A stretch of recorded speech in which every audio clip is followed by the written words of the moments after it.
Satu, tadi gaya hidup sehat ya, banyak makan sayuran buah dan rempah-rempah. Yang kedua adalah apalagi nih? Stop makanan instan. Makanan instan itu kaya dengan natrium. Gak usah menunggu kalian hipertiroid. Udah mulai sekarang makanan instan stop. Kaya natrium, dia kaya dengan glukosa, dia kaya dengan bahan-bahan pengawet, bahan-bahan adiktif yang sebetulnya itu semua tidak dibutuhkan oleh tubuh kita. Tidak ramah dengan tubuh kita. Yang kedua. Yang ketiga, makanan dan minuman instan, bukan hanya makanan doang, dan minuman instan.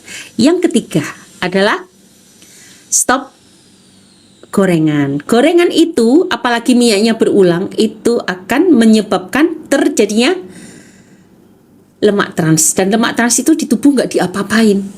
Dijadikan kolesterol nggak bisa, dijadikan LDL nggak bisa, HDL nggak bisa, dijadikan energi juga nggak bisa, disimpan dalam bentuk trigliserid juga nggak bisa.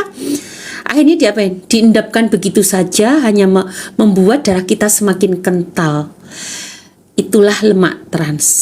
Pernah kan, tahu kan, salah satu artis terjadi penyumbatan di otak, pingsan terus-menerus, penyumbatan di leher, bisa jadi karena lemak trans. Yang ketiga, dan teman-teman, aku mau cerita sedikit tentang lemak trans. Lemak trans itu tidak hanya menyumbat di saluran cerna, tapi dia juga bisa menutup reseptor insulin dan glukosa. Akibatnya apa? Ketika reseptor insulin glukosa tertutup, kalian tahu bahwa reseptor insulin glukosa itu adalah pintu masuknya glukosa ke dalam sel. Ketika pintu mereka tertutup oleh lemak trans, maka glukosa nggak bisa masuk, insulin nggak bisa masuk.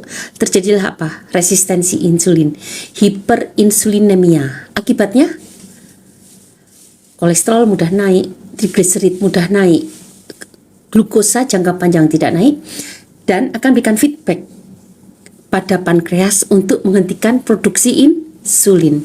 Jangka panjang pankreas tidak bisa memproduksi insulin. Ingat kan, jadi panjang ya ceritanya. Nah, ini baru nomor 3 nih, stop gorengan. Yang keempat, stop karbo.